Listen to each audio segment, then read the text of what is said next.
Hey, good morning, everyone. It's Pastor George just greeting you this Thursday, April 9th, 2020.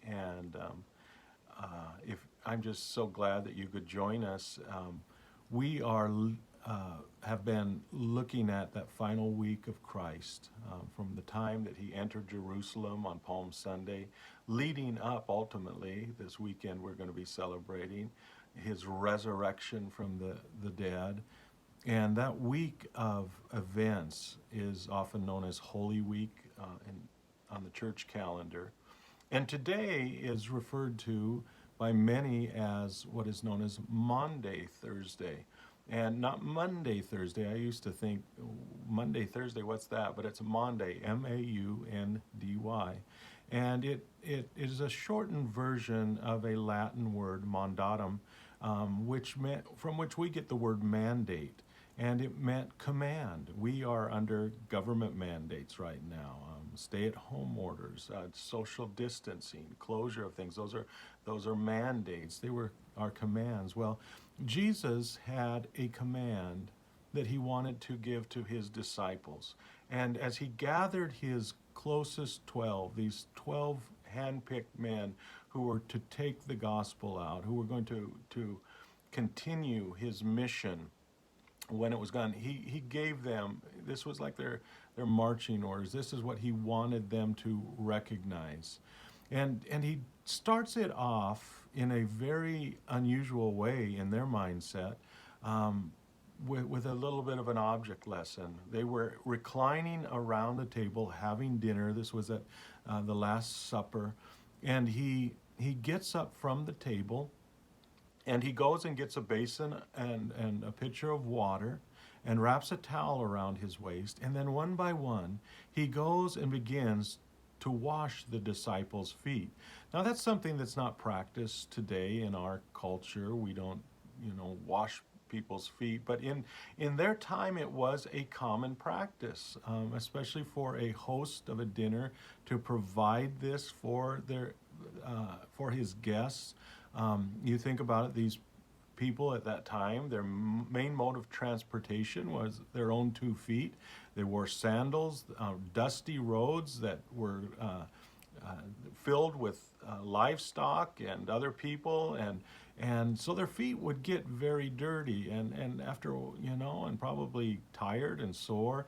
And one of the ways to bless them was to wash their feet. And this job was not a pleasant job. I can't imagine anybody even wanting to sit down today and wash 12 grown men's feet. But this job was mainly reserved to the least servant within the house. I mean, I don't know if they drew straws and oops, I guess you lost, you get to wash the feet. But it wasn't a job that anybody relished or anybody was going to stand up. But Jesus did this. And one by one, he washed his disciples' feet. And then he told them, do you understand what I do? And I'm sure they're thinking, no, we don't understand what you did at all. Why did you do this? And even Peter was like, no, you'll never wash my feet. And Jesus rebuked him and said, hey, unless I wash your feet, you'll have no part of me. Because what he was telling them, it was giving them an example. He says, I, your master and Lord, the one who should not be washing feet, I'm giving you an example that this is exactly what my kingdom looks like and what leadership within my kingdom looks like.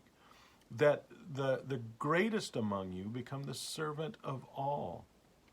And I read once that said, not every servant is called to lead, but every leader in God's kingdom is called to serve. And this was an example that in God's economy, in God's kingdom, that we are called to serve one another, not exert our power, not exert our authority, not issue orders without reason, but to demonstrate a life of love. And this is where we get this command. Jesus later, he says this, a new commandment I give to you. Now recognize there were two commandments that the Jewish people looked at, and these were the ultimate. These summed up. Jesus said these summed up the law and the prophets. Love the Lord your God with all your heart, soul, and mind, and then love your neighbor as yourself. And these were not new. These were actually from the Old Testament. And we often can love God, or at least we feel that we do. We worship Him, we give to Him, we try to live a life that is honoring to Him, and loving our neighbors as ourselves.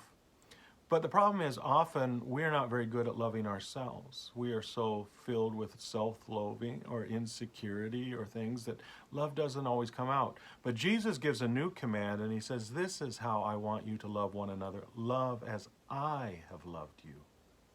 And that takes it to a whole new level, because it is a love that gives beyond measure, a love that's willing to lay down its own life, a love that puts others' needs above our own. He says, a new commandment I give you, that you love one another just as I have loved you. You also are to love one another. And then He says this, by this all people will know that you are my disciples, or my followers, part of my family, if you have love for one another. Isn't that interesting that sometimes we may demonstrate that we are a Christian because we wear it on our t-shirt or a bumper sticker, or we go to a church that has it above its door, or we say it. But Jesus said, this isn't how you're going to demonstrate that you are part of my tribe, part of my family. The way that they're going to see it is the way that you love one another. And there is such opportunity right now for us to do that. This social distancing, that's a way that we love one another, saying, this is inconvenient. Maybe I don't feel sick. Why should I? But I am caring about my vulnerable neighbor who could get this virus and die. And so I'm going to do my part.